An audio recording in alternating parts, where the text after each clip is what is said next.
Hello and welcome to Mac Power Users. My name is Stephen Hackett. I'm joined by my friend and yours, Mr. David Sparks. Hey, Stephen, how are you today? I'm good, David. How are you? I am very excited. We've got a good guest coming on the show. But first, there's a question that must be answered. I've heard from so many people since last week's episode posted. What happened to my iPad? Yeah. Give people the elevator pitch for what happened here. Oh, man. I tried to do that purchase migration, and it went completely foobar. And I won't explain what that means, but look it up. The iCloud account went haywire. The iPad went haywire. It all went bad. Thank you. I heard from some lovely friends at Apple offering to help, and I told them, "Don't worry about it. It's all good. I got it going." So I got everything restarted. I did what do they call that firmware reset on the iPad? DF something? DFU mode. DFU mode. Yes, I put my iPad in DFU mode because it was hung up. It wouldn't let me reset. And that fixed it, and I got it rebooted, and it's all new and shiny and working. And I still have two accounts. I kept the legacy account, and I'm not going near that button again for maybe about 6 months. You know me. Eventually, I'm going to go near the button again. Drawn to it. Yeah, it's like, I'm a Star Wars guy, but in Marvel, what's the little tree? Groot, Sure. Where they tell Groot not to push the button. That's me. I always push the button. See, like a moth to the flame. Yes, but for now, it's all working. It's all good. Everything, it's all joy in Mudville. Today but I guess we should introduce our guest. Welcome back to the show, John Soliman. Hi, guys. Thank you for having me. Yeah, John, you've been on the show before. It's been many years, but you are our man on the inside at Pixar, Mac Nerd, and doing a lot of cool stuff over there. It's always fun hearing from you about the workflows you're doing out there, making great films and using your Mac to conquer Pixar. Oh, thank you. Is that what you do out there? Conquer? Yeah, I do. I don't know about conquer Pixar, but and I should tell you, I'm not your only man on the inside. After I was on last time, I got a few Slack messages from people being like, "Hey, I heard you on Mac Power Users, so you have a listenership here." I love that. I love that. That feels pretty cool. Yeah. Pixar has brought me so much joy over the years. Everything you guys make is an instant watch for me. And when you told us on the last episode that like the Keyboard Maestro Field Guide is in use at Pixar, I think about that every time I watch a Pixar movie. You could have just been making that up, man, but that made no, me so certainly happy. not. In fact, one of the Slack messages was somebody digging up the work request I put in to get a copy of Keyboard Maestro, and they said, "Hey, is this when you got Keyboard Maestro installed?" So no, I promise I'm not making it up. That's what's great about working at Pixar is every little person is helping make the movies. So, the person that works in the cafe is helping keep us fed so that we're not grumpy in the afternoon and we can make better movies.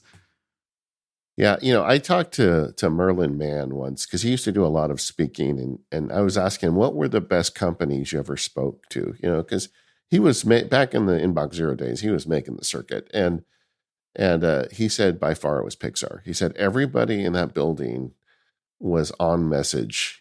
Everybody there was there, from the chief executive to the broom pusher, was there to make great movies. And I've always admired that about you guys. Anyway, so enough of me fanboying about your employer. John, so when you first came on, you were relatively new to the company. Now you're an assistant editor. Yeah. You've got a project out. We're going to talk about that later today. But as usual, when you come on the Mac Power Users, we got to start with the bona fides, baby. What are you using these days?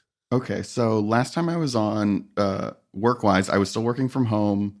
I was using a Intel MacBook Pro to remote into a 2013 Mac Pro, like the cylindrical ones, in my office. If you'll remember, the Mac Pro was literally on the floor in the middle of the room with nothing else in the room because they hadn't set up a desk for me yet because I was working from home. So since then, I now have a beautiful M1 MacBook Pro and a lovely Mac Studio. And I do come into the office. I do have a desk now. I have monitors. I have the whole thing. But so Mac Studio and MacBook Pro for work. And then personally, I have I just bought one of the M4 Mac Minis. The new ones, and it's amazing. I'm upgrading from a 2013 MacBook Pro, like something that was literally I had to point a USB fan at it to keep it cool. Yeah. So you got you got the Apple Silicon transition at work, but you got it personally just recently. And oh my goodness, it's night and day.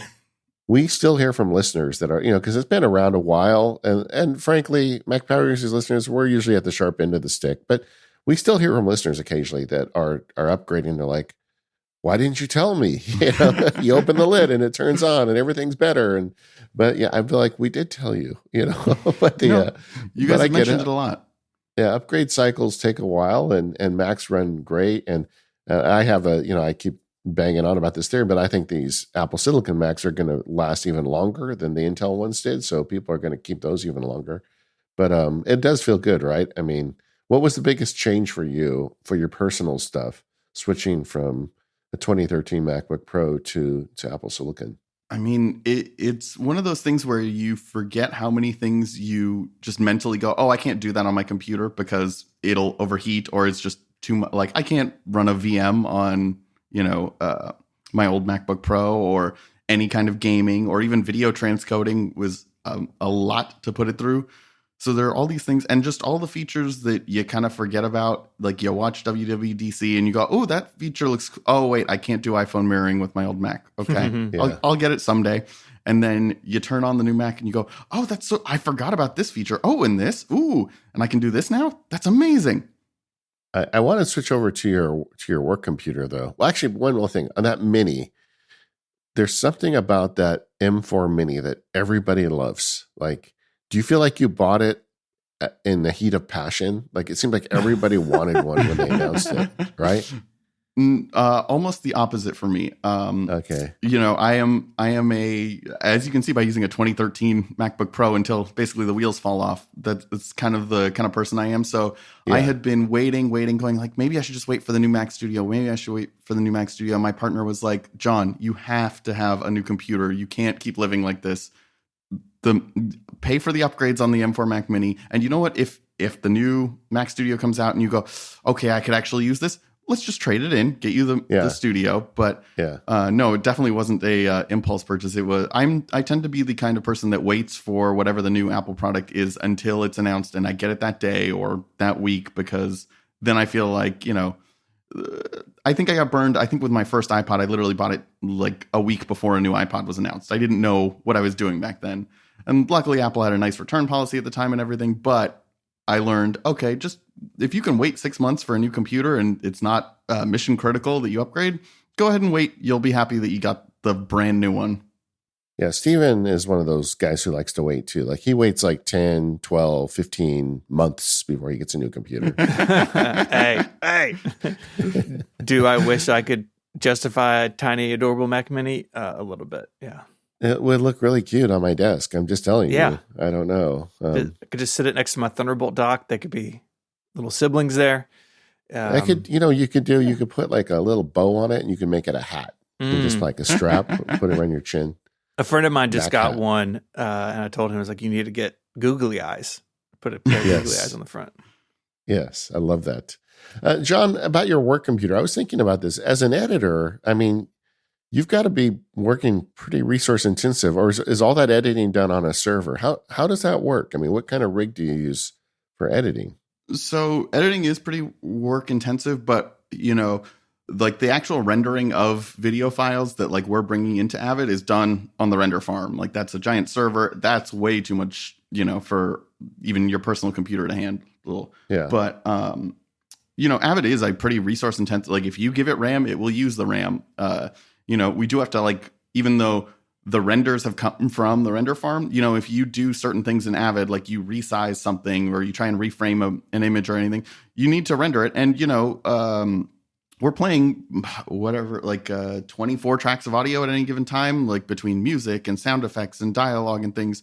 So it does have to keep up with all of that. So it's pretty resource intensive, but at the same time, we certainly couldn't be rendering things in real time. I remember when they announced the Intel Mac Pro, the redesign, the one that Steve and I got to go to.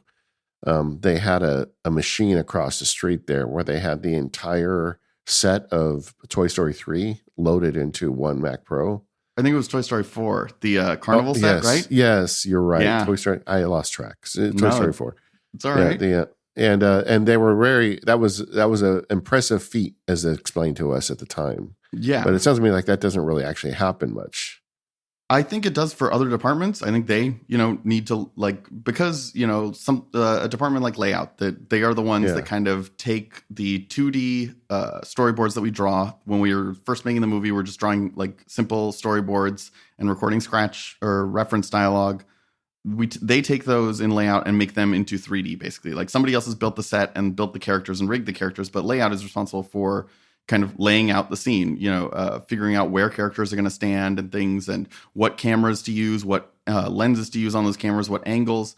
So they're the ones that need to load a bunch of stuff at once in order to be able to see, if I move the camera 2 inches to the right, whatever it is, the poster behind her starts intersecting with her head weird, and we don't want that. So, there are instances certainly where, but in edit, we don't need that so much because we're just getting kind of a final shot, or not final, but a rendered shot from other departments.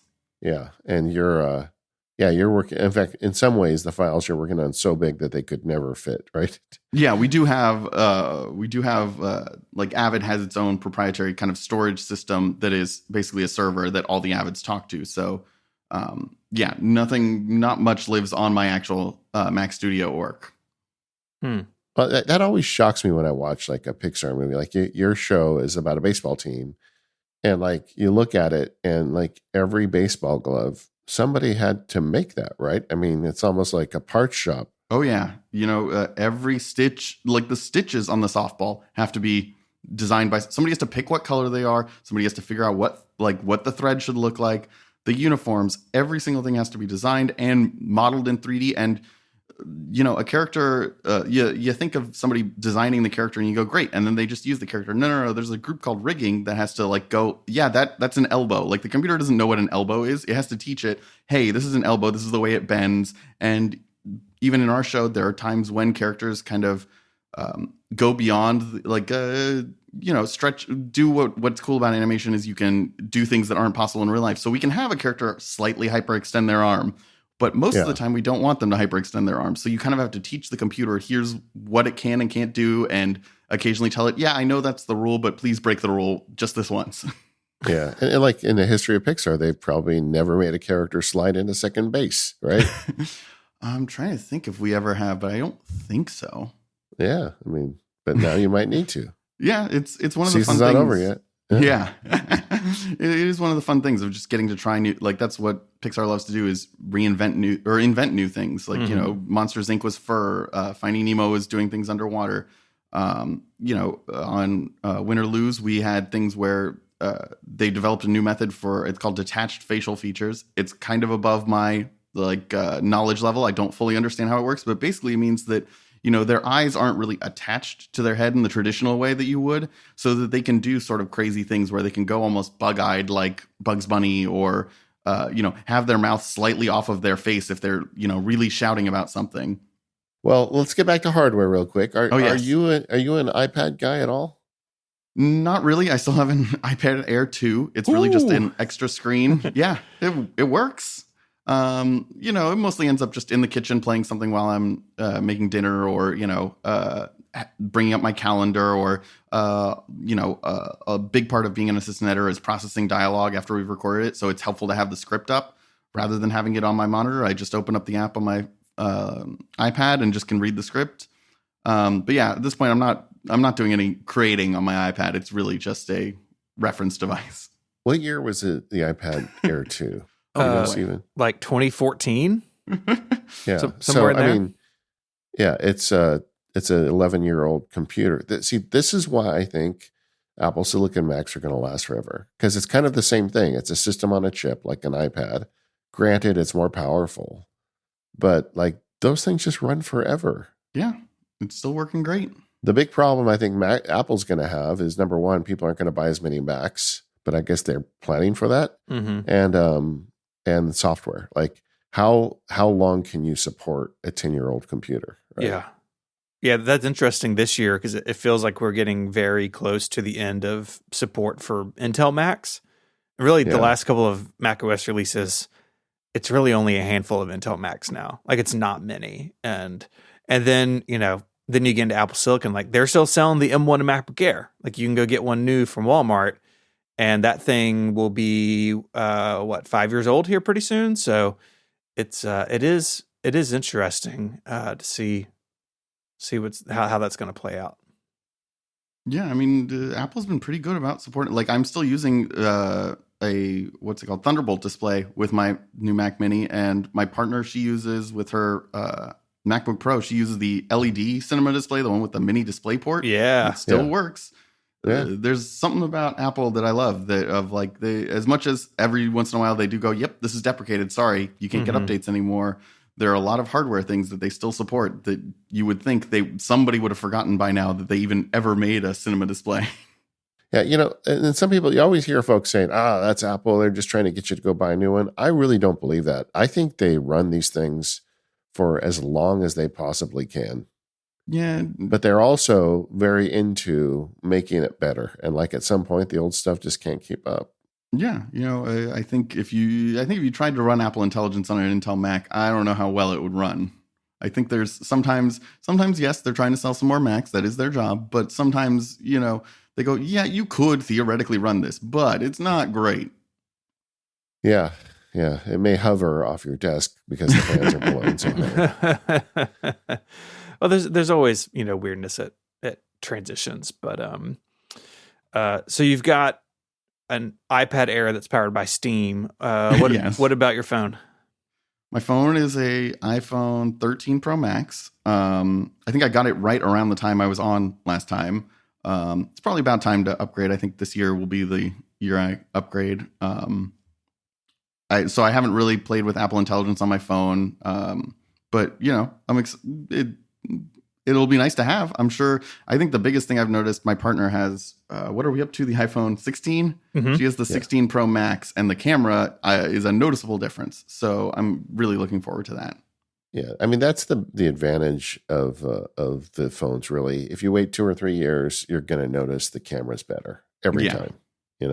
Year over year, not so much. I mean, it does get better, but it's the sane approach of waiting 3 or 4 years to upgrade and then getting a new one, then you actually get to see the improvement. But it's also fun to have a new phone every year. I totally get the appeal. Yeah. I don't know what I'm going to do. My kids are getting old enough now. I think I should tell them to buy their own phones. But then I'll lose the excuse of getting a new one every year to hand down. That's true. That's a real challenge for me. I'm going to have to think about that. John, you're working at Pixar, the company that makes 3D movies. I was thinking, well, this guy probably has a couple of Vision Pros, but you don't, right? No. One, I don't have enough money for multiple Vision Pros. I don't know anyone that does. But no, it's one of those things where I'm certainly intrigued by it. I'm also worried that if I haven't even tried one. I'm worried that if I try it, I will like it. And then, I will have to pay 3 mortgage payments just to get an Apple or a Vision Pro. So yeah. I'm kind of staying away. I know what will happen is I will get whatever version 3 is. I think of all the Apple products, my first iPod was the version 3, the third generation. Mm-hmm. My first iPhone was the 3GS. My first Apple Watch was the Series 3. They've just got me. I don't know what to say, but the third time, by then I'm always like, oh yeah, you know what? I can, there's a Vision Pro shaped hole in my life and this fits it. Yeah, three's a magic number. Yeah. I'm certainly intrigued and it seems interesting. I know there's a lot still that people have said that they need to work out, but I do know that I think a bunch of the Pixar movies are available in 3D to watch, I think through Disney Plus, possibly through iTunes. And I've heard that they look beautiful. Somebody told me it's even worse. You'll cry even harder and it's awkward to cry in a Vision Pro, but as long as people get to see the movies, that's what makes me happy. I have done it, and I kind of wrecked part of my Vision Pro doing it. I'm sorry. It was Moana, though. That one wasn't you guys. That was Disney. No, but there are friends. Yeah, exactly. But yeah, I still have tear stains on my little eye thing on my Vision Pro. Yeah, because of Moana. I think we titled an episode something about that, like a tear, coming out of the Vision Pro. Yeah, I'm very curious over, the next many years, like how 3D content will fare. You know, we kind of went through this season where like 3D TVs are going to be the thing, like if you went to CES and drank the Kool-Aid, but it didn't really take off in the consumer space. We've had 3D in theaters for a long time, but if something like the Vision Pro becomes mainstream, you know, I think creators will need to treat 3D, you know, on a much more even footing with 2D than they possibly do now. Yeah, it'll certainly be interesting to see. You know, I think it's one of those things where we're not Pixar specifically, but just creators in general are trying to figure out what to do with a bigger screen, or like, you know, a wider field of view. I've tried various VR like storytelling things where they kind of guide you through either sound or a visual to like, oh yeah, now you should turn your head 90 degrees to the right because there's going to be something over there that you're going to want to see. But we're still kind of figuring out what's the best way and what's the most intriguing way to use that. Yeah. So you mentioned Apple Watch Series 3. Are you still an Apple Watch user? How does that fit in? I do have, I've upgraded, thankfully, to a Series 7. It's great. Honestly, the biggest thing, it's a small feature, but I love it, is unlocking my M4 Mac Mini with it because I didn't get one of the Touch ID keyboards. So this is the good alternative for me. But yeah, I use it pretty much every day. You know, notifications from Slack and email. Like, you know, when you step away from your computer for 15 minutes, sometimes that's when the important thing is happening. And it's nice to be able to know, oh, shoot, I should go back to my desk. Or, oh, I can see, actually, that's not urgent. I will get to that in 15 minutes when I'm back. You know, back when they announced the watch, they made such a big deal about all the things it could do. And here we are. It really is a notification and health tracker. That's what it is. Notification machine and health tracker. And it's great at those things. So I'm glad they've embraced it rather than trying to, you know, they haven't kept pushing. No. You really want a circle of your friends and you want to send your heartbeat to them. Yes. And draw a fish when you need sushi. That's right. That's right. I was going to say you draw what you want for lunch. This episode of the Mac Power Users is brought to you by Squarespace. Go to squarespace.com/MPU right now to save 10% off your first purchase of a website or domain using the code MPU. Squarespace is the all-in-one platform for entrepreneurs to stand out and succeed online. Whether you're starting out or managing a growing brand, you can stand out with beautiful website, engage with your audience, and sell anything, your products, services, and even the content you create. Squarespace has everything you need, all in one place, all on your terms. And Squarespace just continues to evolve, giving you the best experience to build a website. With Squarespace, if you need to collect payments, you can do that easily with Squarespace invoicing, which means you can spend more time focusing on growing your business, invoice clients, and get paid for your services. Then turn leads into clients with proposals, estimates, and contracts. Plus, simplify your workflow and manage your services business all on one platform. If you need SEO tools, they've got that too. Every Squarespace website is optimized to be indexed with meta descriptions and auto-generated sitemap and more, so you show up more often to more people in a global search engine result. And if you've got videos, you can manage those easily as well. You can upload video content, organize your video library, and showcase your content on beautiful video pages. You can even sell access to your video library by adding a paywall for your content. These are just a few of the many modern features Squarespace features. I got a Squarespace account long ago because I just didn't want to deal with all the nonsense. You know, when you put a website together and you've got to have the right plugins and all that stuff handled. Well, Squarespace does that for you. They take care of the back end so you can take care of the front end. I've been a paying customer ever since, and I've recommended it to a lot of people over the years. Anybody who wants to build a website without the nonsense should check out Squarespace. Head to squarespace.com and sign up for a free trial. And when you're ready to launch, go to squarespace.com/MPU to save 10% off your first purchase of a website or domain. That's squarespace.com/MPU when you decide to sign up to get 10% off your first purchase and to show your support for the Mac Power Users. Our thanks to Squarespace for their support of the Mac Power Users and all of Relay FM. Okay, John, we mentioned your project a few minutes ago, but you're the assistant editor on a show called Win or Lose, over on Disney Plus. Tell us a little bit about the show. Well, first off, I want to give credit to, there's another assistant editor who helped out a ton, or no, she was on the show the whole time, Dana. And we also had other assistant editors that helped out. We had a first assistant editor named Eric.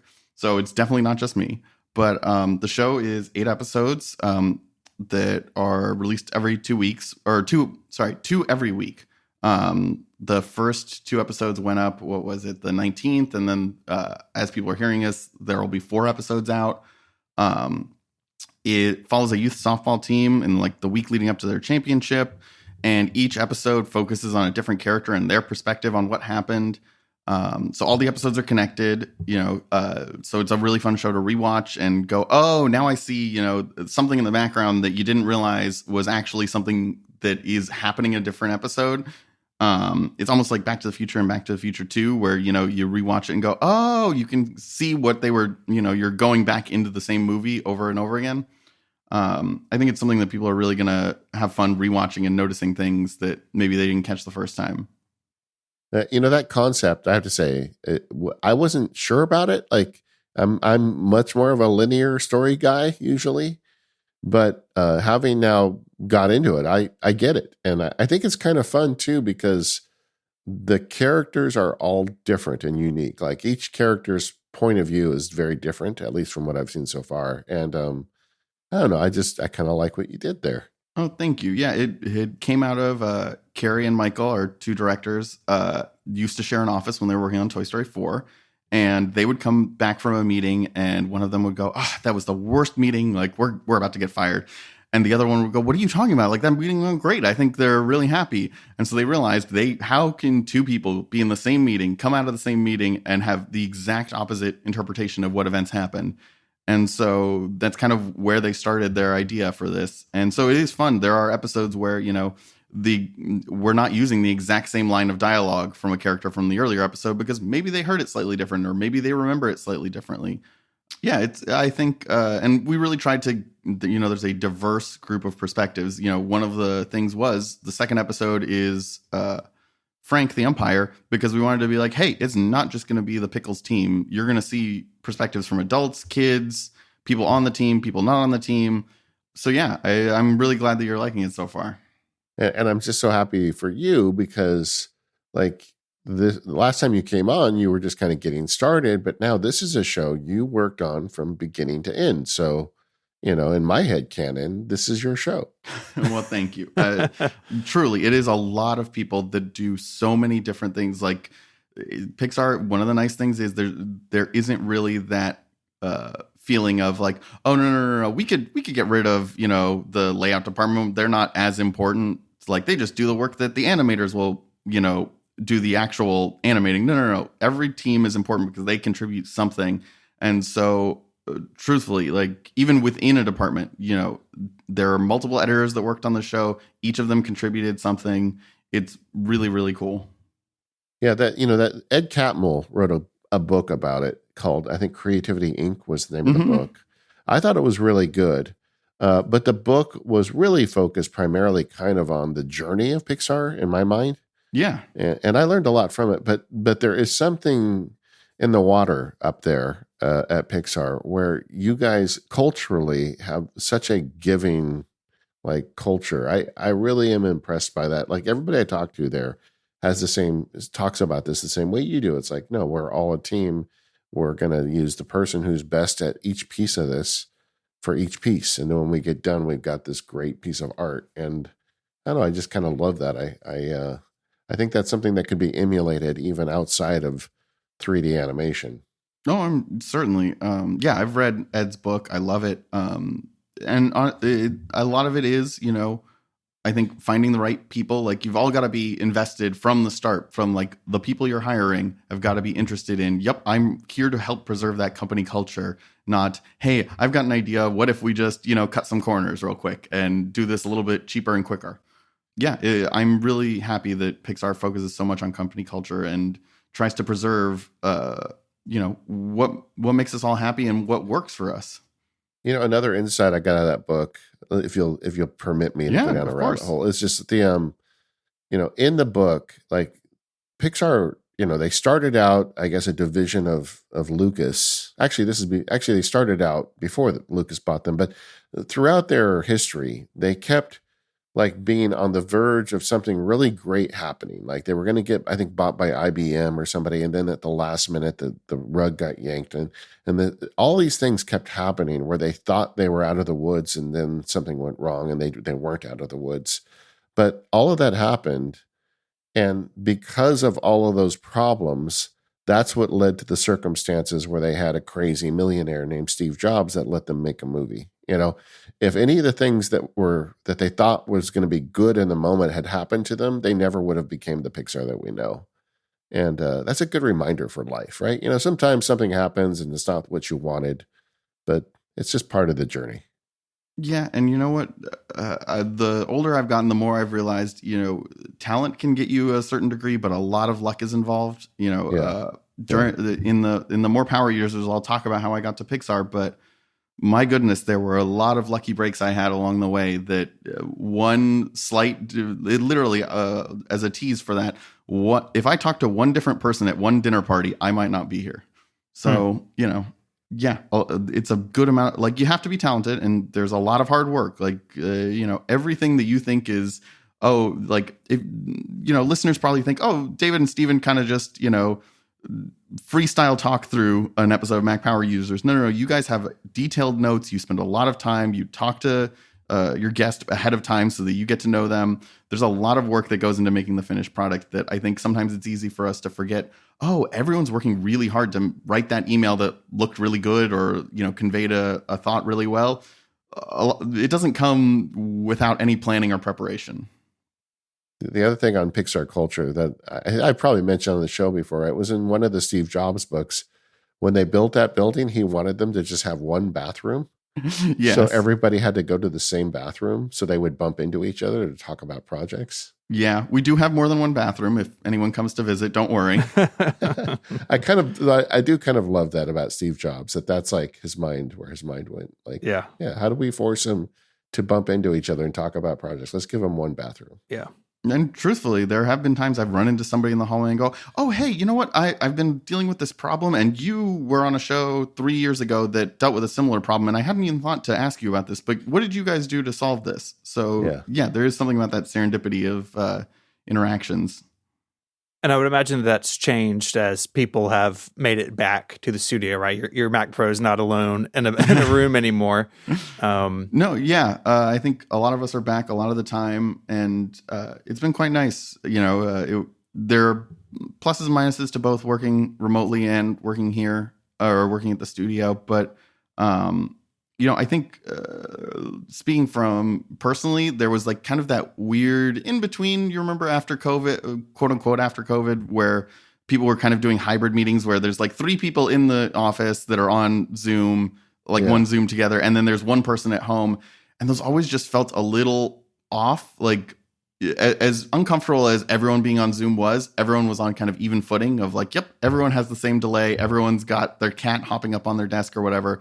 But when there are 3 people in a room who can very quickly talk to each other and there's no delay and, they don't have to unmute or mute, it feels a little, you feel uneven with the people who are on Zoom who feel like, oh, I'm kind of just here, but not in the room. Yeah. So, but yeah, it's been nice being here. There's so many people that, one of the things that, when I was working from home, I didn't really see any of the other people working on other projects. So I didn't really get to see how other shows were working. That's actually one thing that I really love working in person is the ability to be sitting there, while an editor is working and see them do something. Or, hey, how did you do that? And they go, oh, there's this keyboard shortcut that you didn't know about, or, it's really, really nice to be able to share these things with your coworkers. While we're talking about this show, though, Win or Lose, you were there through the whole process. Talk us through the workflow of it. I mean, this is Mac Power Users. We got to talk workflows. Sure.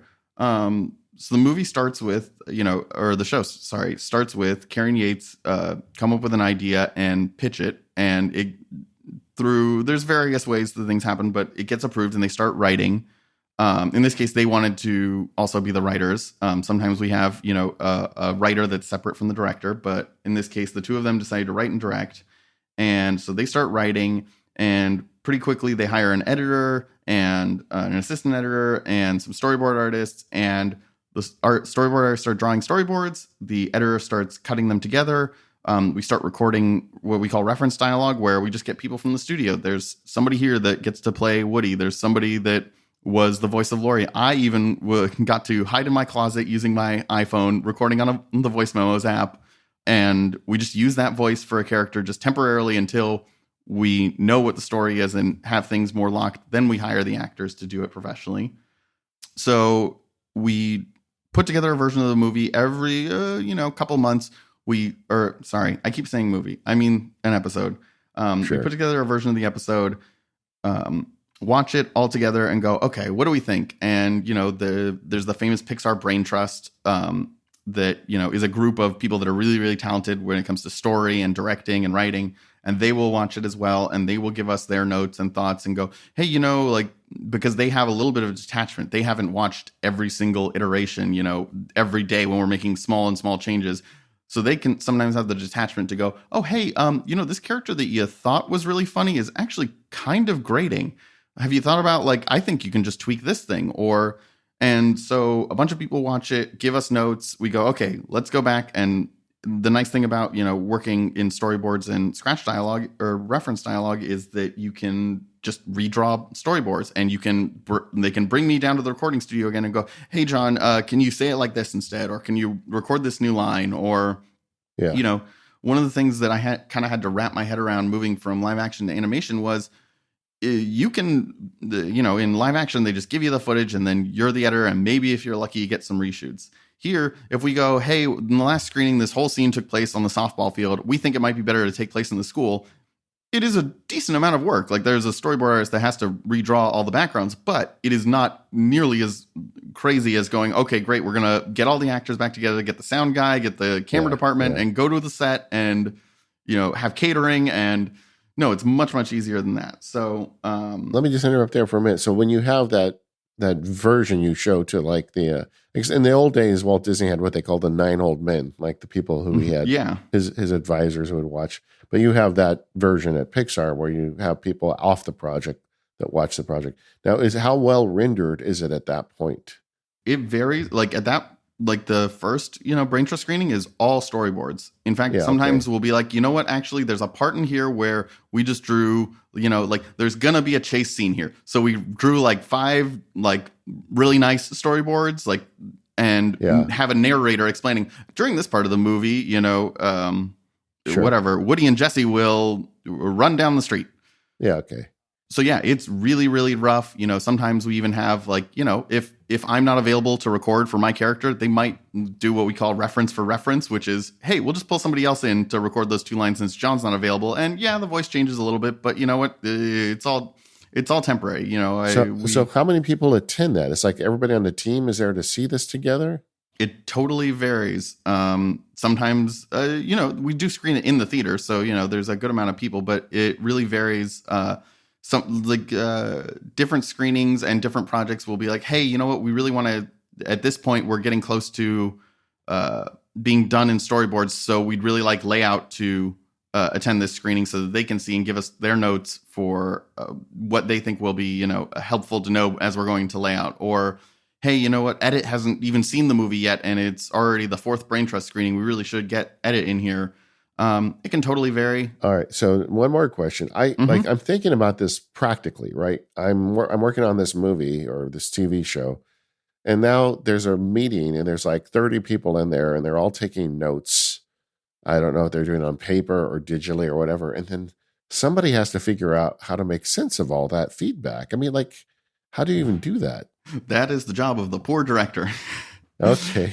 They do consult, the writer, director, the editor, kind of the department, the producer also is involved. But yeah, they kind of get together after that big Brain Trust meeting where, and that's one of the really, really difficult things about being a director, being really high up in the, on the project is you've got to make sense of 2 people in that note session might give you completely different answers, and you've got to decide, what do I want to do? And sometimes, everyone's talking about, hey, something about your main character isn't working. Something about your main character isn't working. And it turns out that actually it's their sidekick is the problem. There's something that the sidekick is doing that's not quite meshing with the main character. And if you fix that, you didn't even have to change anything with your main character.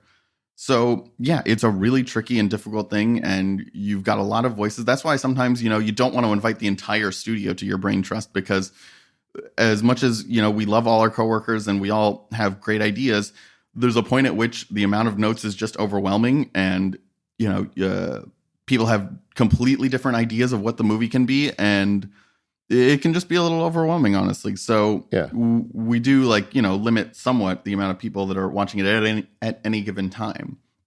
So, and the director wants to hold on to their vision, but obviously they don't want to make any unforced errors. I don't. But that's why, that. that's why we do lots and lots of these brain trust screenings, is that way, you know what, if you messed up on one, it's okay. You've got another one. You kind of just have to look at it like, yep, the next one will be better. We'll fix that. Sometimes we go into a screening going, you know what, Jesse's just not working in this, but we've tried a bunch of stuff, and you know what, we'll just see. We'll see what the brain trust says. Maybe they'll be like, actually, I don't think you have a problem there. But most of the time, the brain trust goes, yeah, you've got a problem with Jesse, but here are some ideas. What have you thought about this? Have you thought about that? And then at some point, it lands on John Soliman's desk in the editing department. And what is it? What are your main apps and tools you use to get your edits done? Yeah, so an assistant editor is kind of the in and out of edit, like the input and the export of edit. The edit kind of keeps the kind of canonical version of the movie. We have whether it's storyboards or shots or dialogue.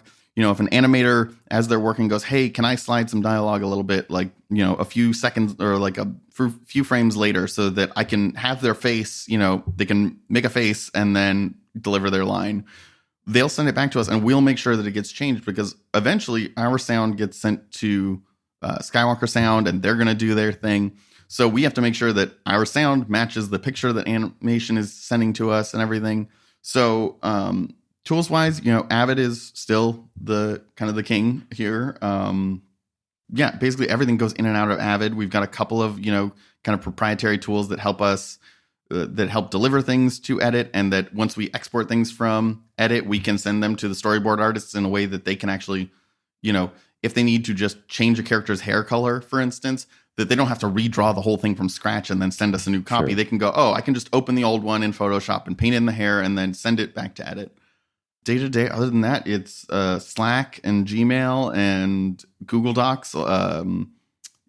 Communications, yeah. There's a lot of communication. As an assistant editor, the first assistant editor is, I usually say, they're kind of like an air traffic controller. They've got to be talking to all the different parts, different departments, and if we decide to change something in edit, that layout has to know, hey, actually there's a new version of this scene where we added a line of dialogue, so everything's going to shift over, and also we're going to need a shot for that line of dialogue. So that first assistant editor will be communicating with them. They'll come to me as the regular assistant editor and say, hey, can you send that to layout? Layout will send a new take of whatever they're working on, and I will bring it into the Avid so that the editor can work with it. It's a lot of fun, but it's definitely, a lot of it is communication and organization, keeping the Avid organized, keeping track of, we have tons of spreadsheets of just keeping track of what is the actual, have the directors seen this? They've seen it, but they haven't made a decision and approved it yet. Layout needs an extra day to work on this sequence before they send it to us. You've actually touched on something I want to ask about, because I had a friend, Daisy and I have a lot of friends that work for Disney because we're associated with the company, and she works for them. But one of our friends worked at Disney Animation down here in Burbank, and one of his jobs was shot tracking, and they have this massive notebook and tons of highlighters, and they track every individual shot and where it is and whether it's done or not, and all these things. The idea of it to me is fascinating. That's the kind of thing that to me is red meat. It's yeah, okay, we have 1,000 shots we need to track for this movie or more, right? And it's do we use an analog tool? Do we get a big board on the wall and have somebody up on a ladder, marking it off? I love the idea of trying to figure out how to do that. Do you guys do that digitally or analog? And like, are you involved with that at all? Interesting you ask. So we do, I think we've been switching more towards digital, but there are literally still whiteboards around the studio where you can see they've taped off a grid for here's each sequence, here's the sequence number, here's its status, and there are columns for, oh, we need to record dialogue for this, or the dialogue has been cut in, or it's in layout's hands, or so there used to be, literal whiteboards, but we also have kind of a database that an internal tool that keeps track of everything. And more, we've been switching from kind of manual whiteboards to basically digital whiteboards, Sure. where, we'll take usually there's a flat screen TV in every kind of edit pod, and we'll just mirror to that screen the web page that's got, our database of all the sequences and tracking. And then, when an assistant editor, like if I finish, processing the dialogue, I will go into that database and mark it as here, all the processing is done. And, that digital whiteboard will update on the TV. So if anybody's walking, like any editor is walking by and go, or just wants to stick their head out of the edit bay, or they can even check it on their laptop. But so we've been moving more and more towards digital. Yeah. Especially, when the editor is, if for whatever reason they're working from home on Tuesday, then, hey, they can look at the digital whiteboard. They don't have to go, hey, can somebody go out into the pod and take a picture of it and text it to me? Yeah, exactly. That makes sense. And like to me, it seems like that would be a natural for like a Kanban board, but I'm sure you guys have done something more specific to your work. But that's a flow that I don't know, I find myself kind of interested in, like how you do that, just because the amount of people, the amount of change, like that would be a pretty tough, tiger to grab the tail of. No, and it is a lot. And we also have, they're called coordinators here, people that like their job is partially like taking notes in meetings, but also helping keep that, database up to date. And, it's a really cool thing though, to just walk by the board every once in a while. You go, oh, it is kind of cool to see like the status of the movie, and you can see it changing in real time as we're making changes. I think I need one of those for my life. I just need to see something turn green once in a while. Like, oh, okay, a little progress. That's good. Yeah. No, and I would imagine that over the years, technology has made that easier, right? Like just the manual whiteboard to one that's digital and like ties in with software. I mean, the wrong person walks by and erases part of it. Like, oh no, yeah, oh, no. Oh yeah. Or you erased something and went, okay, I'm just going to erase this and rewrite it so that it looks nicer. And then you go, oh shoot, what did it say again? Yeah. No, it's really, really nice. And over time, on Win or Lose, we did less of the digital whiteboard and more of just a Google Doc spreadsheet that we were tracking things in. And then, kind of over the past couple of years, as we were making the show, more and more shows started using the digital whiteboard. And like, once again, the fact that everyone at Pixar is rowing in the same direction. So one team goes, oh, hey, we came up with this clever way to, organize the board, or we added one column to it that, we found ourselves often going, hey, is all the dialogue recorded? So we added a column being like, hey, is the dialogue recorded? It's one of those really cool things. And, the assistant editors all like, we have, because we're one of the ones that keep that all together. We've, one of the assistant editors wrote an AppleScript thing that can help, update, you imported all these shots. So there's a quick way to produce the text file that you can just copy and paste into the tracking thing and be like, here are all the shots that I just brought in. This episode of Mac Power Users is brought to you by Google Gemini. I used Gemini for the first time recently, and the most impressive thing to me was just talking to it. You go live with it, and then it's just like you're having a conversation. You can talk to it about your day, or have it explain something to you, or start brainstorming ideas. I'll give you an example. I pretended to have a job interview coming up, and it asked me to help prep for the interview. It immediately started suggesting common questions I could get asked, and then I started talking through my answers out loud, and it would give me feedback. And this is all happening in real time, like I'm talking to a career coach. And that's just what I tried first, but you can talk to it about anything. And that's the magic of it. You can have this back and forth, and it's all seamless.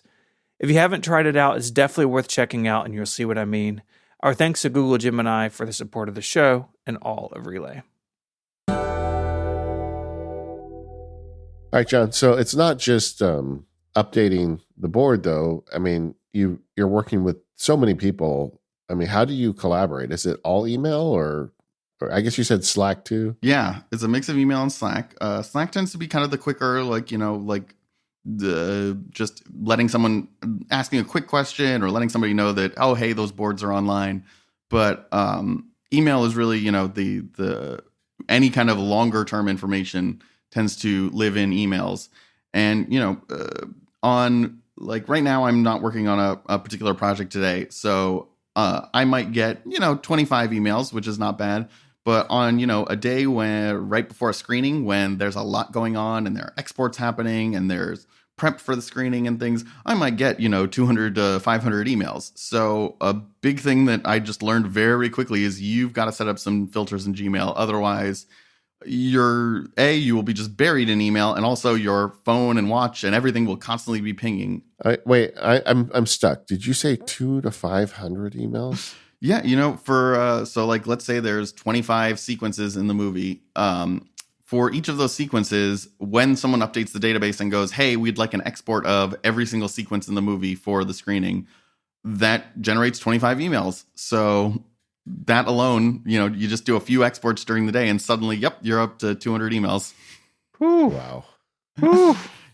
And, a lot of them are just kind of letting you know, hey, the export is, and that's the other thing is you can have an email that says, hey, an export has been requested. It's not ready yet, but it's requested. And then you'll get a second email a few hours later once the editor is done going, yep, now you can export it. So you're an email filter pro is what you're telling us. You have to be. I don't know if I'm a pro, but you certainly have to spend a lot of time in the Gmail filter interface and kind of tweaking, because on the one hand, yeah, it'd be great if I can just mark these all as red so they don't all make my Apple Watch explode. But at the same time, you really don't want to accidentally filter something that is marked as red that, oh, I really need to know the second that email came in because I've been waiting for it and I missed it. And now, oh no, things are late because of me. Yeah. But yeah, it's a lot of just combining, one of the great things about it is you can combine emails from this person that mentioned this in the subject or don't. The real secret is, much like in Google search, you can do, minus something. If you search Mac power users minus Pixar, you'd get all the episodes that don't mention Pixar. Yeah. Doing the same thing in Gmail of emails that are from this person, but not this person is not CC'd on them, or using asterisks. If you want to filter whatever every email that comes from that we get at Disney or at Pixar from Disney, you could do from asterisk at Disney.com, and that will filter every single email. If you want them all tagged as Disney, great. Now every single person that's got an at Disney.com email will be filtered in one place. Yeah. And that's the advantage of Google. I've always felt Gmail is so good for online rule filtering. You can do good filtering on Apple Mail with an email account, but it has to be on your device, and your device has to be running with Mail Active, whereas Google does it all in the cloud before it even gets to you. And in a lot of ways, that's superior. Yeah, it's super nice. The one thing I wish is that they would just let you label a filter, so that I remember, you're looking at this long list now and some of these filters, end up, 1,000 characters long of okay, it's from these 6 people, but it mentions win or lose, but it doesn't mention an export. And it'd be great if I could just label it as, hey, this is the filter that, marks all exports as urgent or whatever. Someday I hope they'll do that. But the real trick is to also not go overboard. A thing at first I was like, okay, I will label, this is a storyboard I even created labels. These are storyboard exports. These are layout exports. These are dialogue exports.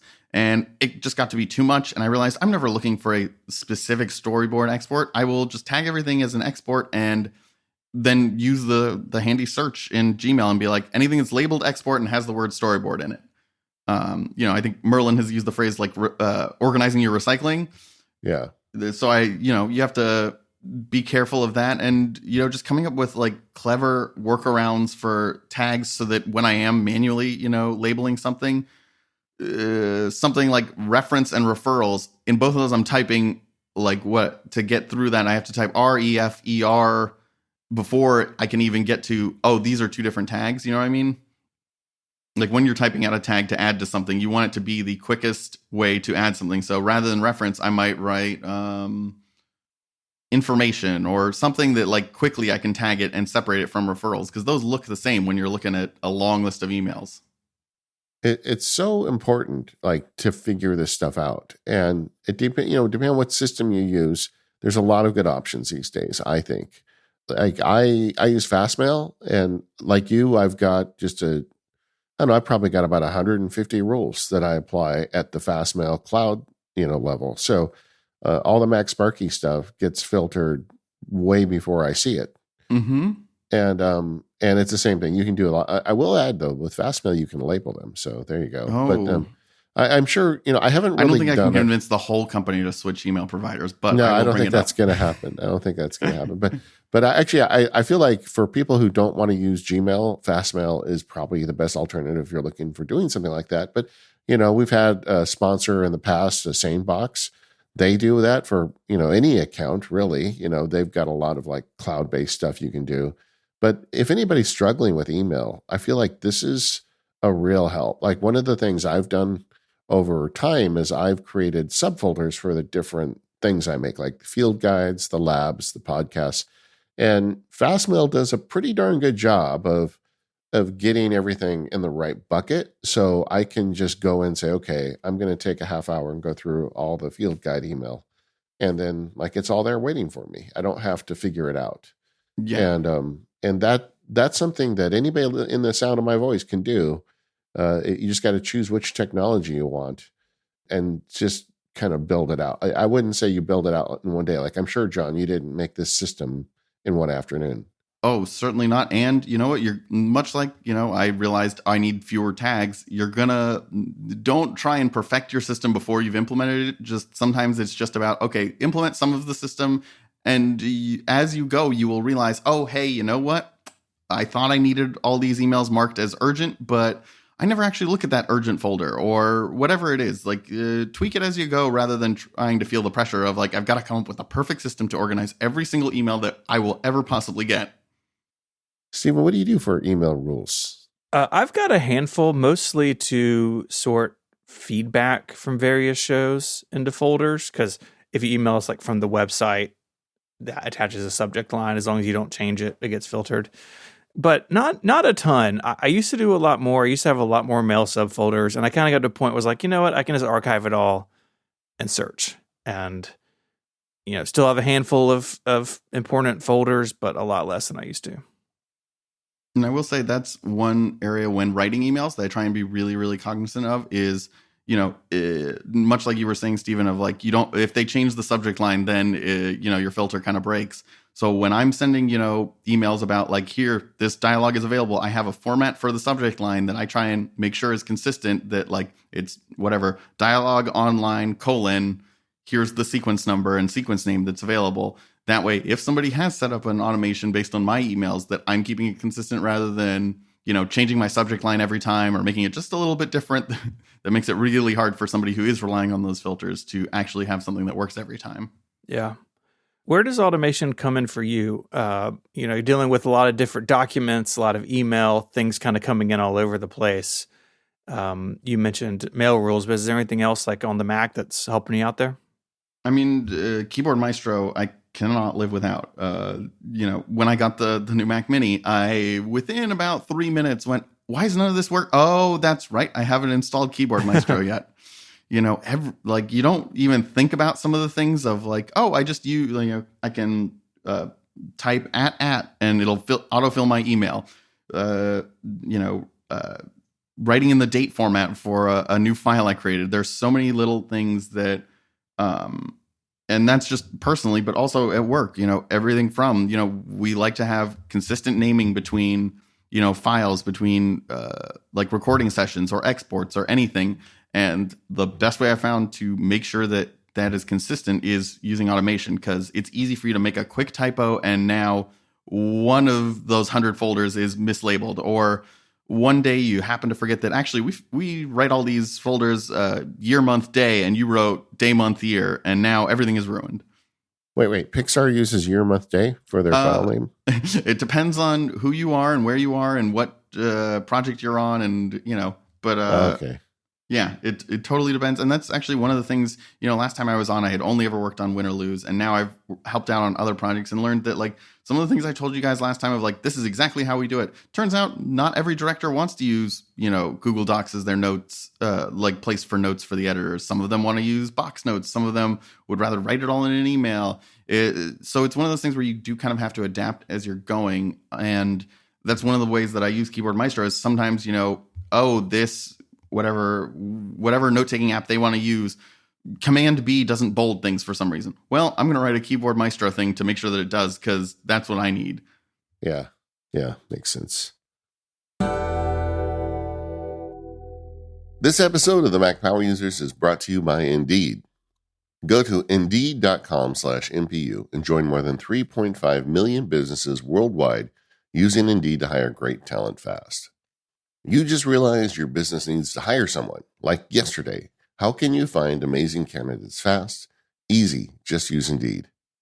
When it comes to hiring, Indeed is all you need. Stop struggling to get your job post seen on other job sites, and their sponsored jobs helps you stand out and hire fast. With sponsored jobs, your post jumps to the top of the page for your relevant candidates, so you can reach the people you want faster, and it makes a huge difference.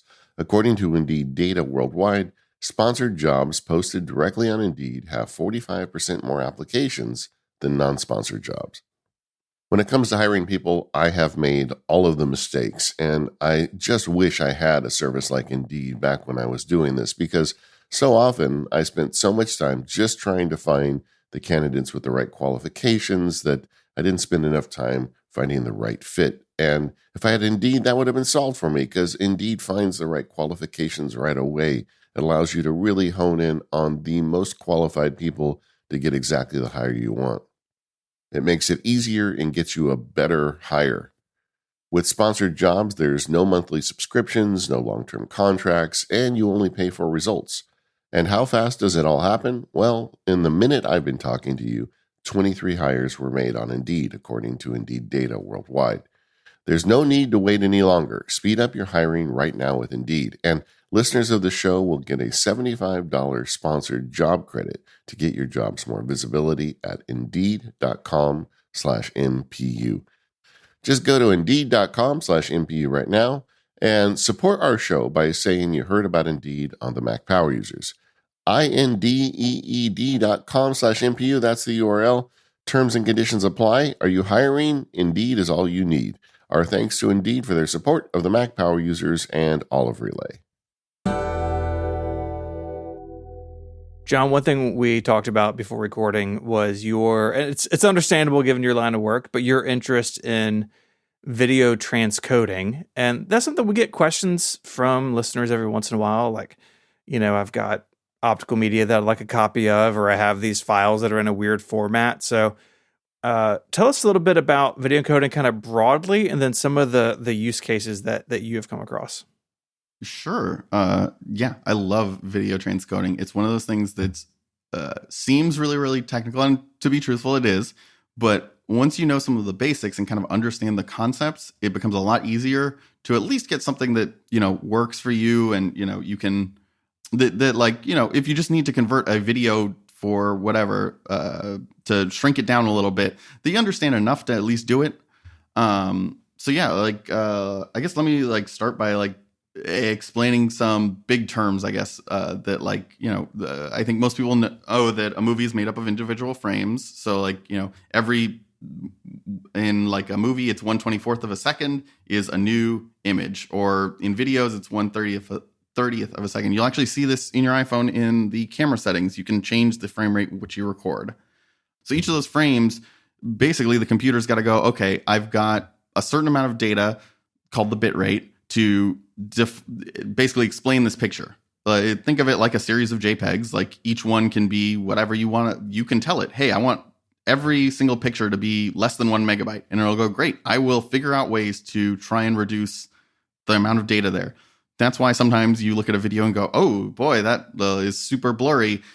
it's not necessarily the camera was out of focus. Sometimes it is. You've lowered the bitrate so much that it's got to go, okay, if you think of bitrate almost like paint, you've got a canvas, and how much paint am I spreading on that canvas? If you're going to give the person like an eyedropper full of paint, they've got to kind of try and spread that paint as far as they can.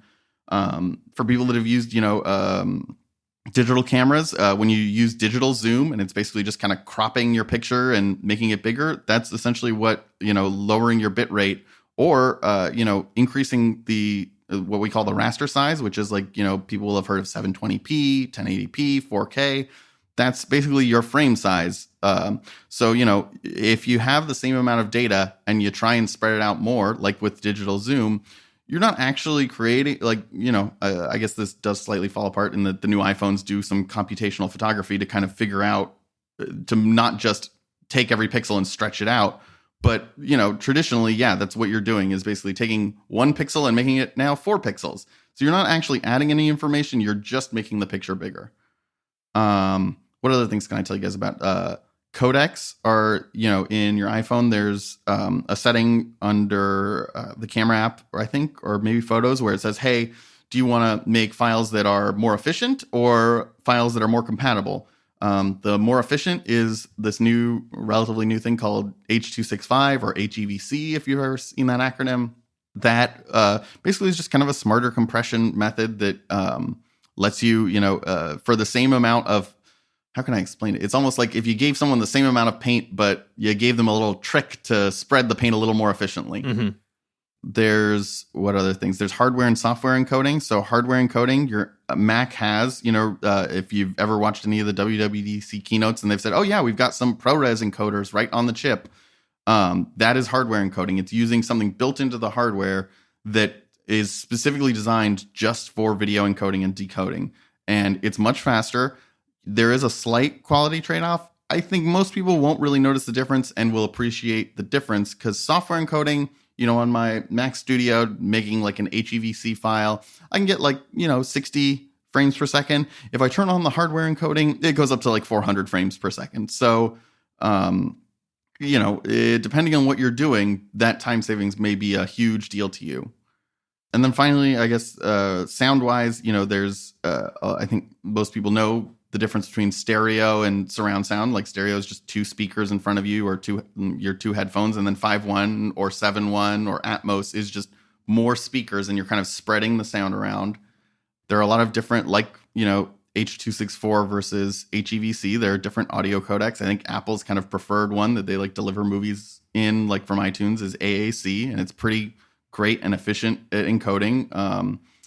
But I guess the biggest thing before I really get into kind of workflow stuff is just to remember that just because you're making a bigger size file at the end of a video conversion doesn't mean you've actually gotten better quality. You've just kind of maybe stretched out the image, or you've created new pixels that aren't really there in the original video.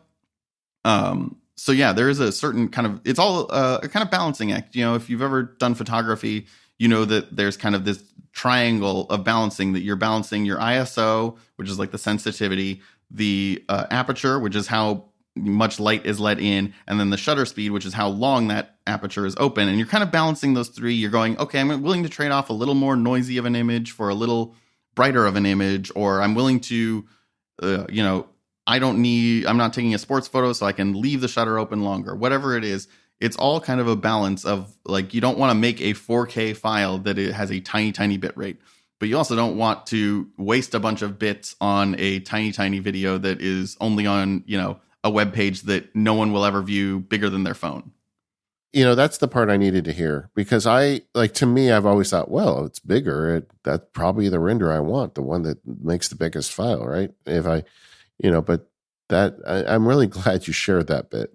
Yeah, it's kind of if you took a 1 megapixel image, on way back in the day on an old digital camera, and today you could export it as, a PNG that is, 10 times the file size, but you're not actually creating any, you're not actually getting anything more out of that picture. Mm-hmm. So let's talk about transcoding for humans then, right?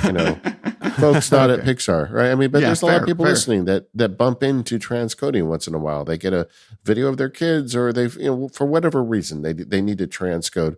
What's a good tool set and some settings people should be looking for? So I think like the thing most people probably immediately turn to is Handbrake, which is great, and I love Handbrake, and I use it at work all the time. It a lot of those things I just talked about like are the kind of not there are a ton of knobs and buttons and dials in there, and some of them are things like you really don't need to mess with that, and some of them are like, yep, you should adjust the frame rate to be the either like the existing frame rate you can do same as source, or you can be like, hey, I want this has to be at 30 frames per second for whatever reason. I need to make sure it's 30 frames per second, and it will do the math to figure that out. But one thing that if you're doing a lot more transcoding, or you're more comfortable with the command line, Lisa Melton, I think she used to work at Apple. I think she worked on the Safari team way back in the day. Spent a ton of time writing a bunch of video transcoding scripts that you can use in the terminal, and she was even nice enough to set up here. If you want to create a folder and point the script at this folder, it will. She wrote some shell scripts basically to automate. Here, I want to transcode 100 videos. Great, just throw it all at there. I would also encourage, I'm sure you'll put the link in the show notes, but reading her documentation is what taught me a lot about things, including, things like forced subtitles, which is, when you're watching a movie that has, one scene that takes place in Germany and the one character says one line in German and you see just that subtitle on the screen. That's the sort of thing that is an easy mistake to make when you're, early on, maybe trying to rip a DVD and, do something, whatever you need to do with it. If you're cutting a montage, whatever it is, Lisa's explanations are great because she really understands clearly videos and video codecs and she is big on the kind of balance between, I don't need the world's biggest file. I want something smaller than the original source file, but I don't want to lose too much where I'm watching this and going, yeah, that doesn't look right. The sky is supposed to be all one color of blue and it's kind of like two shades and there's kind of a weird jagged line in the middle. She has spent a ton of time on that. For people who, a Handbrake is great for certain things, but there are certain things that it can't do, like rewrapping a video, which is basically like rather than, I guess the way to explain a video file is there's kind of a wrapper outside, which is kind of the file type like .mp4 or .mkv. And then there's a thing inside that is the codec that is like, you can have an MKV that has, like I was talking about earlier, there's H.264 and HEVC. You can have two MKV files that both have different flavors inside them. And so what Shutter Encoder can do is rewrap that without converting anything. So you're not affecting the video quality at all. You're not changing the file size in any way. You are just getting a shiny new wrapper on the outside that, something that maybe you got an MKV and you just want to play it in QuickTime. It can rewrap it as a QuickTime file that you can just play straight. It's got a bunch of things for editors, like converting things to ProRes or bigger, more editing friendly codecs. It's just a great tool that somebody is writing for free, and I think it's on PC and Mac. And I highly recommend it if anyone. It's a nice GUI to some of a lot of these are built off of a tool called FFmpeg. That's a terminal tool, and Shutter Encoder is a very nice front end for that. Yeah, I think a lot of people, when they bump into this stuff, it's like, oh, I've got to do this in terminal. Like, I don't. Yeah. No, thank you. And that's totally understandable. And I think that's where tools like Shutter Encoder or Handbrake can ease people into this. And sorry, one quick tip: if you're using something like Handbrake, there in the top right, there's a thing where you can select, hey, I just want to encode chapter 1 through 2, or from 30 seconds to 1 minute in. If you're testing out a bunch of, like settings and you're like, I don't know what I'm doing here. Let me try like changing the bitrate from 10 megabits to 100 megabits. Just try it with like one chapter of your movie rather than waiting the, hour for the whole movie to re-encode. And then you can check the whole movie. You can save yourself a lot of headache by just transcoding a little test thing rather than the whole video. Well, what are some places that people should be doing this that they're not? Like, for folks who are just shooting their own videos and maybe family videos, or maybe, they've got rips of their favorite movies. What are some use examples people should use for video encoding tools that they haven't thought of? Yeah, I mean, definitely. Like, if you got, I hesitate always with home videos just because you are technically, anytime you transcode something, you are losing a tiny bit of it. No matter what settings you use, you are in fact changing your original. But if you've got, if you've got some home video that's, or some video that you recorded for whatever reference, like you were like, I just need kind of the layout of this house. Like I don't need all the fine detail. I don't need the HDR quality of the video. I had to do a quick walkthrough of a house. I'm a real estate agent. I just need to reference, oh yeah, so then you walk 10 feet and then you turn right and there's the bathroom. That's the sort of thing you could easily, be like, yep, I can save a few gigs even by just transcoding this. Yeah, I mean, I think a lot of those companies that, one of the nice things about codecs, like going from H.264 to HEVC, is they are more efficient. So you can get around the same quality with a smaller bit rate. So you can save on storage if you re-encode something, like you sent all your VHSs away to be converted, like your old home movies. They sent them back and they're all H.264. You could potentially, if you're comfortable with it, convert them all to H.265 or HEVC and, save probably at least a third of your storage. You do have to consider like the trade-off that you are technically changing your original, but there is a degree to which even just, converting from VHS to a digital file is already losing something. I've kind of come to terms with, there is a technically canonical version of all our films, but at the same time, every home video release is slightly different. It's been re-encoded. It's been color corrected slightly differently, maybe because the color space on a Blu-ray is different than the color space on a DVD. So there is a certain, you have to have a kind of Zen attitude of, you know what, if I'm okay with never having the quote unquote true version of this, then I'm okay with, yep, you know what, there's a tiny bit of change to the file, but it's not the end of the world.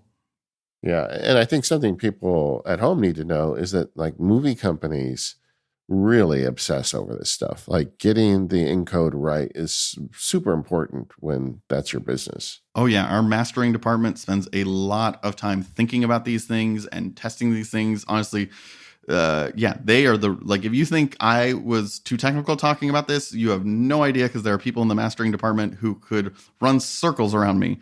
One last tool that I'll recommend is there is a terminal on GitHub. Somebody wrote a terminal command called video-compare, and it is great. You just point it at two video files, and it opens up a new window that is playing both videos not side by side, with a kind of like a line down the middle, and you can just drag back and forth, between the two videos and see, here's my original home video and here's the converted one. Oh, when I'm sliding back and forth, I can kind of see that, we lost whatever. Uncle Jerry's tattoo is kind of blurry in this one, so maybe I'll redo this. Or you might go like, oh, I can slide this back and forth, and this file is half the size, but I don't notice a difference. So it's a very handy thing because it'll play them at the exact same frame between both videos. So you can see truly side by side what the two look like.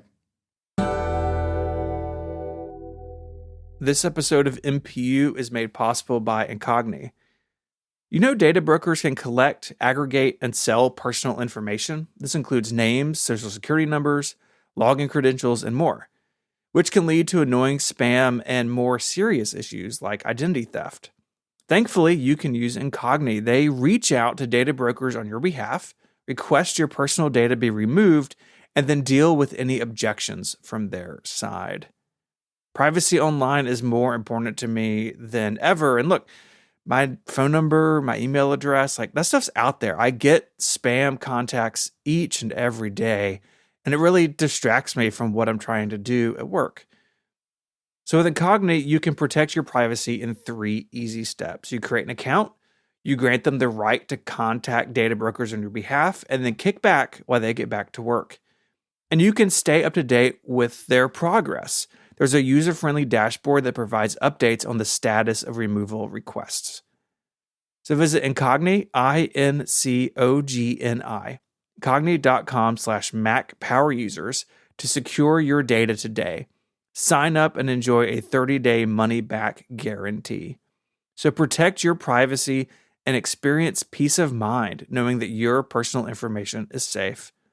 So take your personal data back, go to Incogni.com/Mac power users, and the code Mac power users is in the show notes. And if you use it, you're going to get 60% off an annual plan. Our thanks to Incogni for their support of the show. John, we always like to wrap up the show talking about some of our guests' favorite apps and services. And you've got quite a list here. Tell us about some of the apps that bring you particular joy. All right. Let's start with, I guess, the thing I've been using on my Mac to, take notes. Markdown is really, really cool and really, really great, and I love it. But I am kind of one of those people that needs to see. Like, I can't look at, as easy as Markdown is, it's hard for me to look at something with asterisks around words and things. Your eyes don't see native Markdown. Exactly. I don't, right. In the Matrix, I would be the person that, just sees green letters going down the screen. But I found this great app called Typora that is a note app. You can set it up with Markdown files. You can create folders in it, and it kind of converts everything you write in Markdown into a pretty, as you're looking at it, it takes bold and 2 asterisks and makes it bold. It I can't remember. It's WYSIWYG. But the really nice thing is it's preserving all that Markdown, and there's a quick toggle to be like, hey, you want to see the Markdown? Go ahead and look at the Markdown. It's really, really nice. I love using drafts, but the fact that I can't see something, or I still see, if you use asterisks to make something bold, you still see the asterisks, was a thing where sometimes I need to show notes to somebody else and they go, why do your notes look like this? Like, yeah, sure. What is going on here? So this is just a nice way to, like, even if I need to take a screenshot of something, I don't have to worry about, they're going to ask me about all the asterisks or the underscores or anything. Sure. I hadn't looked at this app in a long time, and it's really pretty. I mean, and it gets a lot of updates. There are themes that people make for it. Yeah, it seems to be, I really like it. So maybe somebody else will like it too. It's kind of in my head, like in the same category with an app like IA Writer. Like exactly. Similar. It's very similar. Yeah. And that's, one of the fun things about all these tools is like, if you have a folder of Markdown files, you can point both apps at it and be like, actually, I prefer using IA Writer for this, and I prefer using Typora for this. Nice. What else? I've been using an app on iOS called OpenVibe. It's a client that connects Mastodon, Blue Sky, Threads, a bunch of social networks all in one app. It reminds me of the good old days of Tweetbot, kind of. But yeah, it's, I haven't really settled on whether I'm going to use Mastodon or Blue Sky long term, and just having both of them in one place is actually really, really nice. It makes it easy. If you do want to post the same thing to both social networks, you can, but you can also just, post a post on Blue Sky and be like, no, this one is only for my Blue Sky fans or whatever. So yeah, it's nice to just open one app and see everything rather than, multiples. And I still have, the separate Blue Sky app, a separate Mastodon app if I really want to use those. But yeah, it's really nice to have everything in one place. Oh boy, this next one, John, one is good.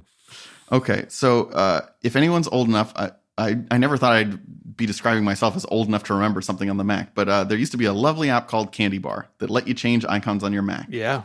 And let's say that maybe if I had focused more on school rather than using Candy Bar when I was in college, I would have done better, because I love playing with icons. So there's a website called macosicons.com where people design icons and upload them. And, there are so many apps that I use, like Shutter Encoder is a great app, but the icon on the dock does not match the rounded square style of all the other icons in my dock. So I just went to macOS Icons, typed in Shutter, and sure enough, several people have come up with different Shutter icons that you can use. These are also great if you, want an icon, if you're using Keyboard Maestro and you want custom icons for various macros or things. People have designed tons and tons, and sometimes I'll just skim through and, sometimes I discover an app because I'm like, oh, what is this? This icon looks pretty. What is the app that this is supposed to go to? And you discover, oh, there's an app that I didn't know about that would actually be really helpful in my day-to-day life. So let the record reflect that it is at this moment that John wrecked the rest of my day. I'm sorry. But it is just fun. You're not sorry. People need more Mac Power Users episodes, David. I can't deny them that. It's good. It's good, though. This is great. Yeah, it's super nice. What else? I'm a bit of a data hoarder. I love to download things from the internet and save them, or screenshots or whatever. So there are kind of three things here that I will kind of incorporate all together. Is I have a Synology NAS that has a bunch of drives in it. I think I've heard you guys talk about them tons. Mm-hmm. The ATP guys talk about them. I love my NAS. I'm probably not even using a fraction of all the functionality. I don't run Docker, but it has my Plex library. It runs Plex. It's got all my photos, my partner's photos, my parents' photos are all living there. Basically, it's just a giant bunch of hard drives that, have a bunch of tools built in. You can have it back up to some external drives. This is my moment to tell people that RAID is not a backup. It is. Right. Please do not go, hey, there's multiple drives and there's redundancy. Just trust me, just back it up an extra place. I promise you will be so happy if you have a good backup of something, and you will not be devastated if you lose some photos that, oh no, like that's, the wedding photos from 20 years ago that are gone forever. The price of a hard drive is so worth it. To keep stuff in sync, like, there are a couple of folders that I want to keep a copy on my desktop and a copy on my Synology, or I truly use this at work all the time to copy stuff between, drives or folders at work. rsync is this terminal command that is so powerful and so incredible and can do everything from preserving permissions to, mirroring the exact file and folder structure of a different, of your like source. You can tell it, hey, I want you to copy the exact folder structure, but also remove all the files that are JPEG files. I just want you to copy all the MOV files. Great, it can do that. But should you get in trouble with that, and maybe you accidentally made 6 copies of the exact same thing to the same folder, instead of going through and manually deleting them, there's an app called Dupe Guru that's all one word that is for finding duplicate files. And it's actually great because it's got a couple of different ways for finding duplicates. You can be like, hey, anything with the same file name. Hey, anything with the exact same file size, the same modified date. But it's also got a tab in there for photos. It will go through and do kind of a hash of each photo and go like, hey, and you set kind of a threshold. You can be like, hey, anything that is 75% similar, just show me all of them. And you can then decide, actually, these two are 75% similar because they were taken, milliseconds apart, but I want to keep both of them. Or, hey, you know what? Actually, I have 3 copies of the exact same photo, and you can tell it, make sure this one is the one that you keep. It's really great. I highly recommend it. I think it's open source, but I know it's free. And I think it's multi-platform as well. Yeah. I'm looking at the website now. It's Windows, Ubuntu. Yeah. Ubuntu. I always mispronounce that. Mac OS. So, and you can get the source code if you want. Nice. Yeah. What else do I have? Well, I think one of those things that, I've been shocked at how many people, like I'm sure a lot of your listeners know, but maybe the people in your life don't know about regex. Once you discover the magic of regex and the ability to go, hey, rename all these files by like detect the first 3 numbers and move those to the end of the file name or whatever it is. The fact that it can kind of, how would you guys can describe regex probably better than me? It's like a text programming language. Like you can come up with a formula and it'll apply to text. It's great for file naming and text editing. But I'll add searching. to that. Yeah, searching. But I mean, the knock against regex has always been that it's hard. Like when you look at a regex formula, it is not like user friendly. It looks crazy. But David, what if I told you that there was a user friendly way to use regex? Okay, tell me. BBEdit has this really cool thing called regex playgrounds that are a super clever way. You give it a text file and you go, okay, hey, I'm trying to find a date in here, and it will show you some formulas for here's how you would find a date, and it will show you in real time in the window, hey, here, like you format it as 4-digit year - month - day, and it will find all those in the document and highlight them, and you can then mess around with it and be like, okay, hey, what if, let's say I only have a 2-digit year, and so you delete 2 characters in there and go, oh, okay, now it's only finding those 2 digits of the year or whatever it is. It's so much easier. I mean, so many people use BBEdit, I'm sure, but I think it's definitely easy to, like, I fell into the trap early on of being like, oh, BBEdit, that's for programmers. I don't really know programming. There's so many tools in BBEdit of just comparing 2 documents, and you want to see, hey, what are the lines that are different? Or, hey, where did something get added? Being able to find and replace with regex to be like, hey, find any instance where, there's 3 digits, like just finding and replacing all the years and being like, you know what, replace all the years with 2025. Super easy.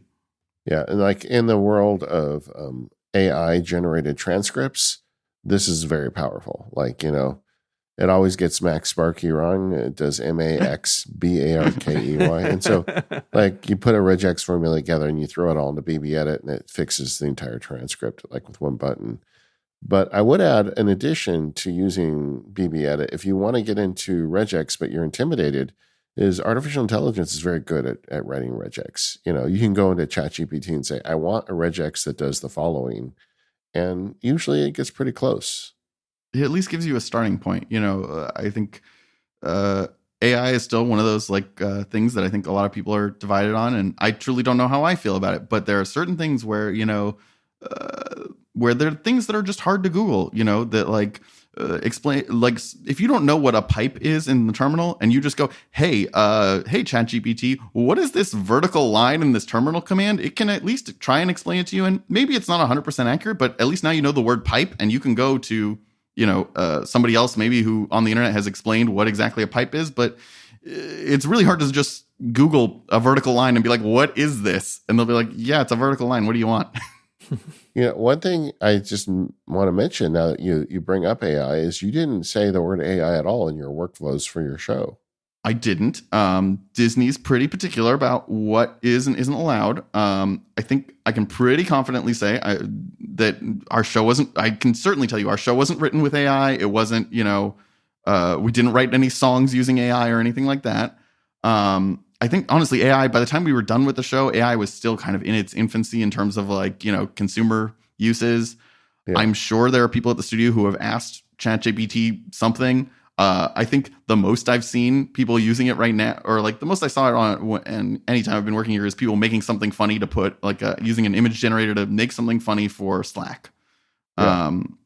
I do know like, and once again, like AI is such a complicated thing because there's generative AI, there's, you know, all these different things that contribute to AI. So I do know that we do use machine learning. RenderMan is our publicly available software that, like, you know, various VFX houses and stuff use to render things. And I don't fully understand the tech of it, but basically at some point somebody realized, hey, we can make a noisier image that's like mostly rendered in RenderMan, and then RenderMan uses some machine learning to denoise it a little bit, and it ends up saving hours of render time.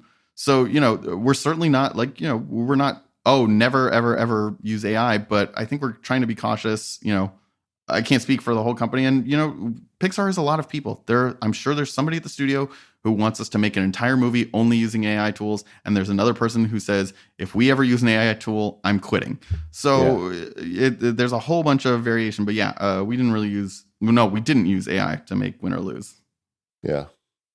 What else? Oh, this one's for David. Okay. There's an app called LogRide.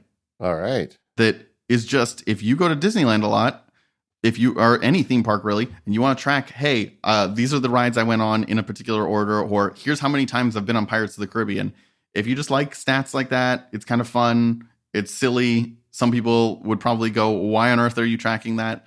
But, you know, it's fun. You can even keep track of things like scores on rides that have a score, like, you know, the Millennium Falcon or Buzz Lightyear Astro Blasters. You know, it's fun. The problem is I almost never go on rides. That's my dark secret. I go to Disneyland like once a week, and like I go on rides when I'm bringing people. But when it's just me, fine. I'll have a cup of tea, watch a crowd, get my steps in, maybe eat a churro, head home. Totally fair. Sometimes call me, music in the background. Yeah. I know. Steven will call me and they hear the steamship in the back. Woot. Yeah. Steve's like, I know where you are. Where are you? Yeah. Where are you? John, win or lose, we're so happy for you. A fellow Mac Power user has helped this show from beginning to end. You know, you and I text each other once in a while, and I knew you were working on it. I was very excited to see it when we went to D23, and then now I can watch it. I'm dutifully watching it. It's very good. All of you Mac Power Users listeners, help John out and check out Win or Lose.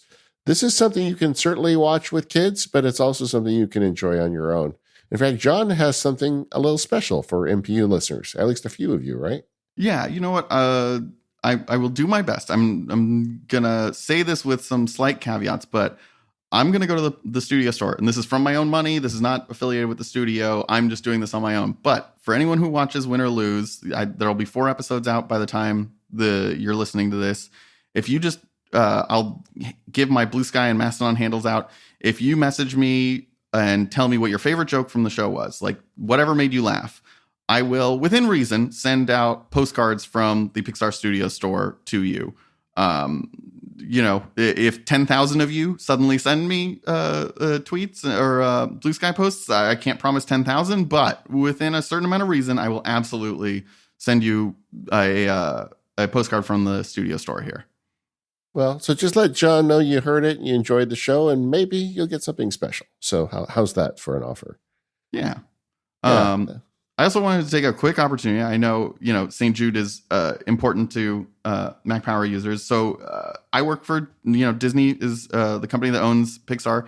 Disney will match a bunch of donations to a bunch of organizations, including St. Jude. And I bet you a lot of other companies that Mac Power users work for will also match. So please don't forget to set that up with your company because, I really love how much you guys do for St. Jude. And it's great that, you can essentially double your donation by your company contributing to it. Yeah, that's real money every year in our campaign from company matching. So, and September's right around the corner.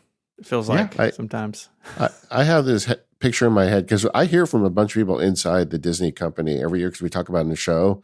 And I mentioned this year that, we're getting it doubled from Disney. And we have a lot of Disney employees in the audience. And I heard from a bunch of you saying, oh, I didn't even think of that. And in my head, I've got this mental picture of Mickey standing there with his wallet empty. And I love it. I love it. Mickey's like, oh, okay, I guess it all went to St. Jude this year, Yeah, I'm sure Mickey is very happy. It's a worthy cause that I'm sure Mickey I bet he is too. To. Yeah, I bet it is too. It's a great company, and they and I love that feature. And Disney's not the only company that does that, by the way. Yeah, that's why I'm reminding everyone: set it up right now. Don't wait until September and go, oh yeah, I'll remember. No, you won't. I'm telling you right now, you will not remember. So do it now. Yeah, and you know what? Mickey does have more money; he can afford it. I'm just going to say that. All right, gang. John, the show is called Win or Lose on Disney Plus, streaming right now. You get 2 new episodes every Wednesday. So and then it wraps up. When does it wrap up again, John? When is it? March? Hang on. Looking at a calendar because it's 2 every week. I think it's March 12th. March 12th will be the final 2 episodes. So we aren't far from the end when the show publishes. Get in on it. Enjoy it. And know that a fellow Mac Power user played a big role in that. John, where should people go if they want to send you a note at Blue Sky? Oh, yes. I forgot to tell them my Blue Sky handle.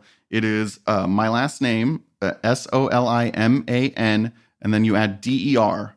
So salamander, kind of like a salamander. And send me that. Blue Sky and Mastodon, right? Yes. Okay. If you see a frog icon, though, that is not me. There's a guy that has _ salamander that is selling NFTs. That's not me. Oh, yeah. Important safety tip. You'll probably see a lot more posts about Win or Lose and theme park photos and things like that. If that's what you see, then that's probably me. But if you see a bunch of NFTs, not me, I promise. Okay. Well, we got links in the show notes to all that. Thank you. Yeah, we will. Definitely, for sure. And we will not do the NFT guy. We are the Mac Power Users. You can find us at relay.fm/MPU for feedback and membership in the More Power Users. If you want to become a More Power User, you get the ad-free extended version of the show. Thanks to our sponsors, Squarespace, Google Gemini, Indeed, and Incogni.